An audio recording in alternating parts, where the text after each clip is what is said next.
tinanong natin ang ating client dito sa Idesha Cabuyao is, bakit Idesha East?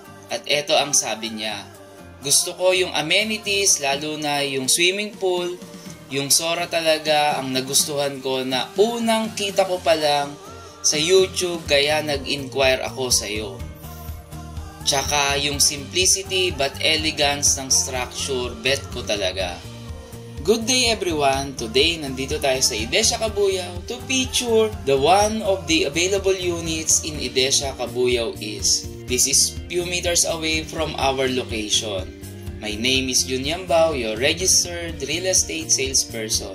Sora is a single attached unit with lot area of 80 square meter and has a floor area of 52 square meter. Provision for living, dining, kitchen, 2 bedrooms, 1 toilet and bath, 1 to 2 carports, provision for service area, suitable for your laundry and dirty kitchen. Sora also have the lanai na pwedeng maging tambayan ng buong family.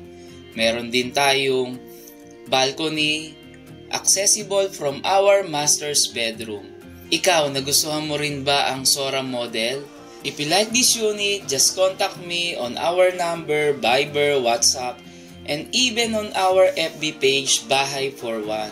If you have relatives and friends na naghahanap ng single attached unit, please share this video and paki-like and feel free to subscribe na rin. Again, this is Jun Yambao, your registered real estate salesperson. Always remember, every Filipino family deserves a home. Thank you for watching. Bye-bye!